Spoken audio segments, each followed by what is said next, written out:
नमस्कार दोस्तों, आपका स्वागत है। हाल ही में मैंने एक कहानी पढ़ी थी। वो एक मोटिवेशनल टाइप की कहानी थी जो हमें बहुत ज़्यादा प्रेरणा देगी। लेकिन ये जो कहानी है वो सिर्फ़ कहानी में जितना संदेश देती है उससे बहुत ज़्यादा संदेश हमें जो देती है, और मैं उस कहानी से जो सी भी सीखा वो मैं आपको कहने की कोशिश कर रहा हूँ। ये कहानी जो है थोड़ी सी फेमस भी हो सकती है, इसलिए आपने ऐसी कहानी व्हाट्सएप पर देखी होगी या फिर कहीं पढ़ी भी होगी किसी ब्लॉग में, किसी वेबसाइट में। थोड़ा बहुत बदलाव भी इसमें हो सकता है। तो मैंने जिस तरीके से मुझे ये पता चली थी मैं उससे आपको कहने की कोशिश कर रहा हूँ, क्योंकि ऐसी जो लोक कथाएँ बहुत बार होती है वो ये इंसान कुछ अलग तरीके से समझाएगा, वो इंसान कुछ अलग तरीके से, और बाद में हम सोचते हैं कि मैंने तो पहले इस तरीके से देखी थी। तो थोड़ा थोड़ा सा इसमें बदला होता है, लेकिन इसकी जो सीख है वो कभी भी बदलती नहीं। और मुझे लगता है कि ये कहानी से बड़ी भी उसकी सीख होती है। तो वो जितना मैं बहुत ही अच्छी लगी मुझे और बहुत प्रेरणादायी लगी, इसलिए आपको कहने की कोशिश कर रहा हूँ। एक लड़का होता है और वो बहुत ही गरीब ख़ानदान का बेचारा होता है। वो एक जगह पे इंटरव्यू के लिए जाता है। उसको पता चलता है न्यूज़पेपर में कि एक बहुत ही बड़ी कंपनी में एक बहुत बड़ी इंटरव्यू है, बहुत ही बड़ी पोस्ट के लिए। अगर वो पोस्ट इसे मिली तो ये अपने जीवन में बहुत ही अच्छे से बढ़ सकता था, अपने माता पिता को बहुत ही अच्छे से रख सकता था। इसलिए वो बहुत ही कहते हैं ना कि आशा से बेचारा जाता है, उसको बहुत ज़रूरत होती है नौकरी की। तो पहले जब जो जाता है वहाँ पर, तो एक 2 मंज़िले की ऐसे एक इमारत होती है, एक बिल्डिंग होती है, बहुत ही बड़ा वो एक ऑफ़िस, बहुत ही अच्छा सा पॉश एरिया में। तो वो वहाँ पर जाता है तो वहाँ पर ये लिखा होता है कि जो फर्स्ट फ्लोर है वहाँ पर इंटरव्यू होगी आपकी, तो वहाँ पर आप जाइए। ऐसा एक जैसे एक पेपर चिपकाया होता है, प्रिंट निकाला हुआ। तो वो वहाँ पर ऊपर जाता है तो देखता है तो ऊपर को कोई भी नहीं वहाँ पर, पूरा एक खाली पड़ा ऐसा एक हॉल होता है और वहाँ पर कोई भी नहीं होता। तो वहाँ पर वहाँ तो ऐसा देखता है तो वहाँ पर कोई भी नहीं है। ये समझ नहीं पाता कि आखिर ये सारी चीज़ें क्या हो रही है। लेकिन उस वहाँ से बाहर निकलते समय वो देखता है कि वहाँ पर एक लाइट और एक पंखा चालू होता है उस हॉल में। तो ये सोचता है कि कोई भी यहाँ पर नहीं है तो एक लाइट और पंखा क्यों चालू है। तो वो वहाँ पर बंद करता है और फिर से जब वो थोड़ा सा बाहर निकल कर आकर देखता है तो पानी पीने का जो कूलर होता है उसका भी नल जो होता है, 2 नल ज़्यादातर वहाँ पर होते हैं, एक गर्म पानी और एक ठंडा पानी का, और सादा पानी का भी होता है। तो वहाँ का जो नल था वो भी एक चालू होता है। तो ये उस नल को भी बंद करता है और सोचता है कि क्या लोग होते हैं चालू करके जाते हैं ऐसे। और बाद में यहाँ वहाँ देखने के बाद उसको जैसे नीचे कागज़ चिपका हुआ था वैसे ही वहाँ पर उसको एक कागज़ दूसरा दिखता है, और वहाँ पर दिखता है, वहाँ पर लिखा होता है कि किसी कारण की वजह से हम यहाँ पर इंटरव्यू नहीं ले सके। जो इंटरव्यू है वो 2nd फ्लोर पे है, तो कृपया आप वहाँ पर जाइए। तो ये बोलता है ठीक है। बाद में वो सीढ़ियाँ चढ़ के वगैरह ऊपर जाता है तो वहाँ पर देखता है तो वो माहौल इंटरव्यू जैसे होता है। बहुत बच्चे वहाँ पर बैठे होते हैं और एक एक इंसान टेंशन में थोड़ा है, क्योंकि अब उसकी इंटरव्यू लेनी है। इंटरव्यू के लिए अभी जॉब के लिए इंटरव्यू बहुत इम्पोर्टेंट है। तो बाद में वो बेचारे एक एक जा रहे हैं। बाद में वो देख रहा है तो जो लड़के उस केबिन में अंदर जा रहे थे, जो इंटरव्यू लेने वाले सर है उनके पास, वो जा रहे हैं और एक कुछ 5-10 सेकंड में भी नहीं, एक 2-3 सेकंड में ही वो फिर से आ रहे हैं। तो ये उसने पहले को देखा, दूसरे को देखा, ये समझ नहीं पा रहा कि ये लोग कम से कम एक 2-3 मिनट तो इंटरव्यू लेना चाहिए ना। नाम और अपनी इन्फॉर्मेशन कहने में ही कभी कभी 1-2 मिनट चले जाएंगे, तो उतना तो इंटरव्यू लेना चाहिए, लेकिन वो समझ नहीं पाता। बाद में एक लड़का जो फिर से अभी कैबिन से इंटरव्यू से आया है उसको पूछता है कि तुम इतने जल्दी क्यों वापस आए। तो उन्होंने बोला कि उन्होंने हमें देखा और वहाँ से निकाल दिया और कहा कि जाओ चलो अपने घर, हम आपको नौकरी नहीं दे सकते। ऐसा करके करके वहाँ पे जितने भी लड़के थे दोस्तों, जितने भी कैंडिडेट्स थे, जितने भी लड़कियाँ थी जो इंटरव्यू के लिए आए थे, उनको सबको इसी तरीके से वहाँ से चलता किया था। और ये आखिरी का था। इसके मन में आया कि ये जो मेरे साथ जो लोग थे कैंडिडेट्स, तो वो तो मुझसे भी पढ़े लिखे दिख रहे थे और मुझसे भी अच्छे घराने के पौष दिख रहे थे, उनके मुझसे भी अच्छे कपड़े थे। इनको नहीं लिया तो मुझे क्या लेंगे। लेकिन आखिर में उसका देख, कहते हैं ना कि एक मन ये भी कह रहा था कि तुम ट्राई करके देखो, अब इतने आए हो तो वो लोग जैसे 1-2 सेकंड में चले गए हैं वहाँ से, तुम भी चले जाना। लेकिन ऐसा ना हो कि आकर मैं चला गया। आखिरी नंबर इसका था। ये बेचारा घबरा घबरा कर उस प्यून ने कहा कि तुम अभी अंदर जाओ। तो वो बेचारा अंदर गया। तो जो सर इंटरव्यू लेने वाले थे उन्होंने इसको देखकर वो खुश हो गए और कहने लगे कि बैठो बैठो यहाँ पे। वो एकदम बेचारा घबरा घबरा कर बैठ गया और वो अपना काँप रहा है और अपनी जो फाइल है उनके सामने दे रहा है, क्योंकि इतने बड़े कैंडिडेट्स को उन्होंने ऐसे ही ढकेल दिया, ऐसे ही भगा दिया, तो मुझे क्या ये नौकरी देंगे। तो उस सर ने उसकी फ़ाइल भी अपने हाथ में नहीं ली और कहा कि तुम कल से आ जाना जॉब पे। ये एकदम उसके आंखों में आंसू आ गए और वो कहने लगा, सर प्लीज़ आप ऐसा मेरे साथ मजाक मत करना, क्योंकि आप नहीं देना तो मत देना नौकरी। आपने उनको नहीं लिया जॉब पे और मुझे क्यों लेंगे आप, और आपने तो मेरे ये भी नहीं देखे फाइल्स वगैरह, मेरे डॉक्यूमेंट्स वगैरह। तो वो सर कहते हैं कि ये जो इंटरव्यू है वो यहाँ पर नहीं चल रही मेरी कैबिन में, ये इंटरव्यू असल में कहा गया था कि फ़र्स्ट फ्लोर पे आपकी इंटरव्यू होगी और फर्स्ट फ्लोर पे ही आपकी इंटरव्यू हुई है। मैं इंटरव्यू यहाँ पे सवाल पूछकर नहीं ले रहा था, मैं इंटरव्यू ले रहा था सीसीटीवी पे, और वहाँ पे सामने उनके सामने एक मॉनिटर लगा था जहाँ पर सारी चीज़ें दिख रही थी। उन्होंने कहा कि तकरीबन 26 कैंडिडेट्स यहाँ पर अब तक आए थे, उनमें से सारे लोगों को वही संदेश दिखे जो तुम्हें दिखे। जैसे फ़र्स्ट फ्लोर पे इंटरव्यू लेना है तो वो फर्स्ट फ्लोर पर गए, वहाँ पर उन्होंने कहीं पे ध्यान नहीं दिया। उनको जब पता चला कि सेकंड फ्लोर पे इंटरव्यू तो वो चुपचाप ऊपर आ गए। उनको सिर्फ नौकरी की ज़रूरत थी पैसे कमाने के लिए, बाकी इनको कुछ भी एक प्रामाणिकता उनकी नहीं थी। लेकिन तुमने जो काम किया है तो उससे मुझे ये पता चलता है कि तुमने जो लाइट बंद की खामखा, आज हमारे देश में मतलब सच में ऐसे भी बहुत सारे गांव हैं जहाँ पर लाइट अब तक पहुँच नहीं पाई। तो कहीं ना कहीं इस लाइट को, हाँ ये हमारा यहाँ पे अगर लाइट का वेस्ट हुआ तो हमारा कुछ नहीं जेब से जाने वाला, लेकिन फिर भी हम अवेयर रहे इन सारी चीज़ों से, इसलिए तुमने लाइट बंद कर दी। बाद में तुम जब कूलर के पास आ गए तब वो पानी वेस्ट हो रहा था। बहुत से ऐसे गाँव है जहाँ पर एक एक घड़े पानी के लिए लोगों को 10-10 किलोमीटर चल के जाना पड़ रहा है। ये आज सच में सच्ची घटना है ये। तो इस वजह से मतलब ऐसी चीज़ों को तुम जानकर वो कूलर का तुमने नल बंद कर दिया। इससे मुझे सिर्फ तुम्हारे बारे में नहीं पता चलता, मुझे तुम्हारे माता पिता ने तुम्हें क्या संस्कार दिए इसके बारे में भी पता चलता है। मैं आज जो तुम्हें जॉब दे रहा हूँ उस संस्कार के सामने ये जॉब कुछ भी नहीं है, लेकिन मुझे बहुत खुशी होगी कि तुम यहाँ पर अगर काम करो। तो वो बच्चा सच में अब मतलब पहले वो दुख से रो रहा था क्योंकि उसको लगा था कि वो मजाक कर रहे उसके साथ नौकरी पर, लेकिन आज उसके आंखों में दोस्तों खुशी के आंसू थे। वो बहुत बार बात करता था कि अच्छा ही, या फिर मुझे मतलब मेरे माता पिता जो हमेशा कहते थे इसका क्या फ़ायदा इन सारी चीज़ों का, लेकिन आज उसके सामने उसका फ़ायदा जो था उसके मतलब आंखों के सामने दिख रहा था कि वो इंसान उसके माता पिता को जानता भी नहीं, कभी उन्होंने देखा भी नहीं, लेकिन फिर भी आज उनकी स्थिति कर रहा है। और उस इंसान ने इसने ये कहा कि मैं कल से ज़रूर आऊँगा सर और जितना हो सके मैं अच्छे से जॉब करूँगा। तब इंसान ने कहा कि हाँ तुम ज़रूर अपने घर पर जाओ और अपने माता पिता को मेरा नमस्कार कहना। ये जो कहानी है दोस्तों बहुत प्रेरणादायी है सच में। जब मैंने ये सबसे पहले पढ़ी मेरी आंखों में आंसू आ गए। लेकिन ये कहानी के पीछे भी बहुत सारे भाग हैं जिनको हमें समझने की कोशिश करनी होगी। हम अपने जीवन में, मुझे नहीं लगता कि कोई भी इंसान बुरा होता है। जैसे हालात होते हैं हम सोचते हैं कि मैं अगर सच्चे मन से जिया तो क्या फ़ायदा, लेकिन इसका ज़रूर कुछ ना कुछ फ़ायदा होगा दोस्तों। ऐसा नहीं कि इस लड़के के जैसे ही हमारे कुछ सपने उससे पूरे होंगे।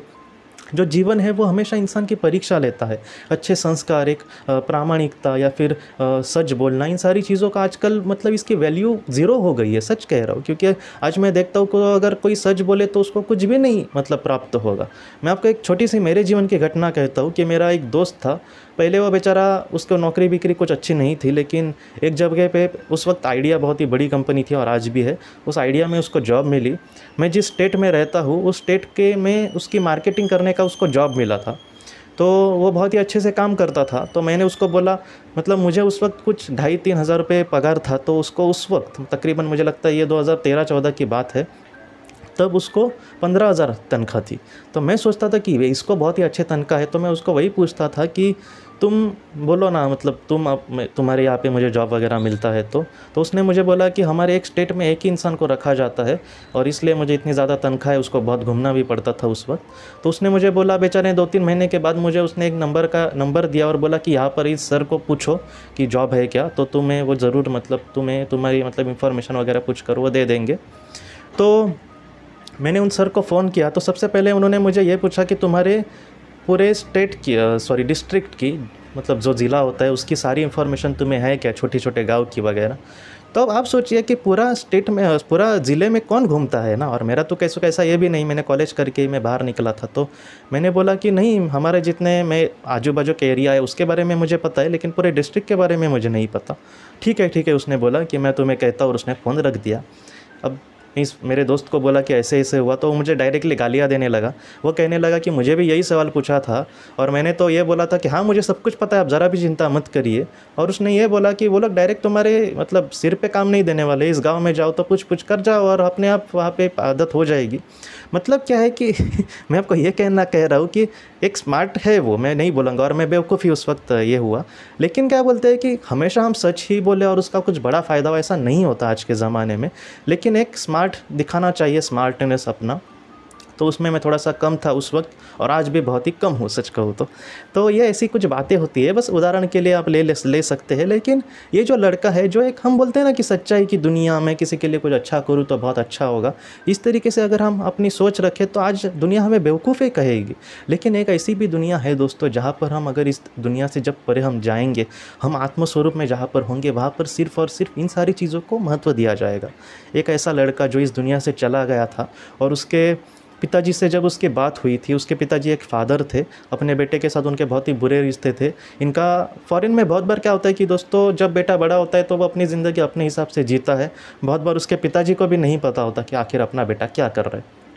तो वो जो बेटा था वो पहले तो अमेरिका में रहता था, बाद में किसी और देश में चला गया, और बाद में इसके पिताजी को ये पता चला एक दिन कि वो इस दुनिया से चला गया है, अब वो इस दुनिया में नहीं है, अचानक उसकी मौत हो गई थी।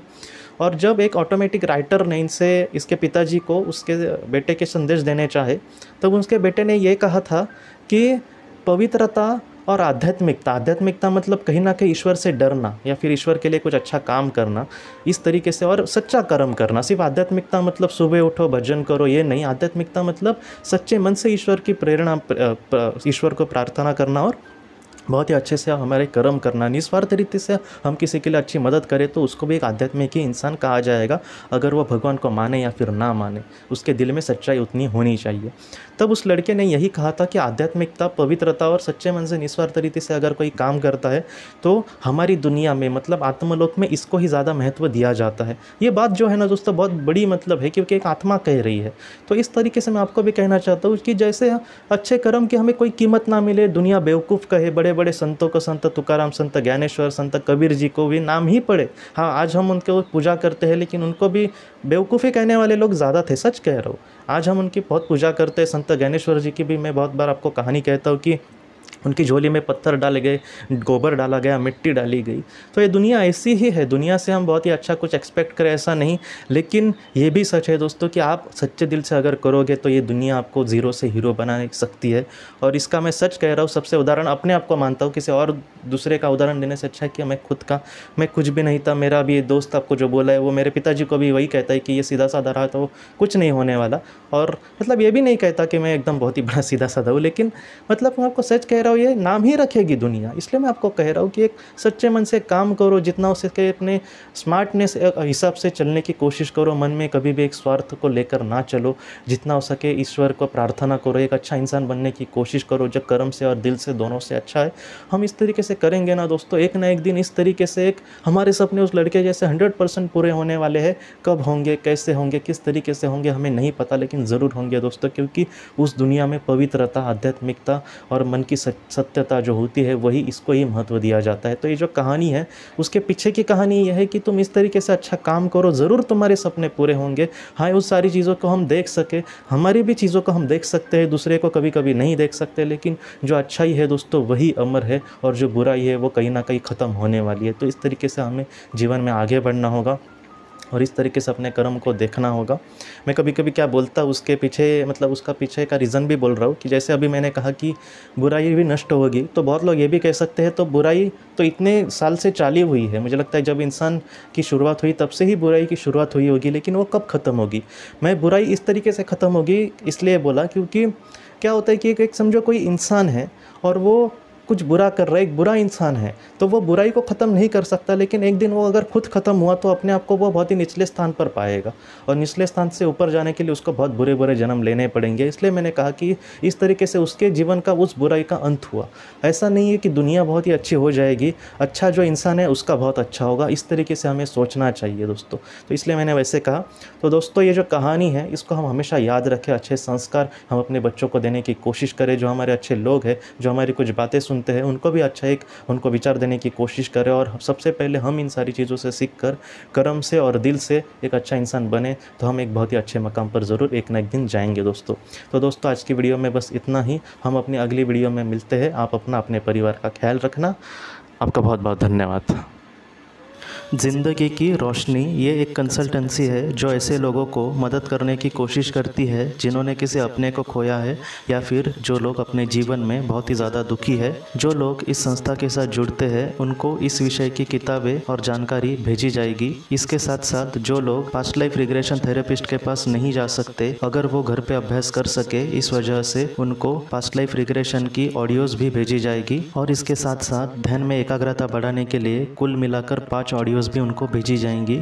तो जो लोग इस संस्था के साथ जुड़ते हैं उनको यह सारी चीज़ें उनके ईमेल पर या फिर व्हाट्सएप पर भेजी जाएंगी। अगर आपको इस संस्था के साथ जुड़ना है तो कृपया इस नंबर पे व्हाट्सएप करें।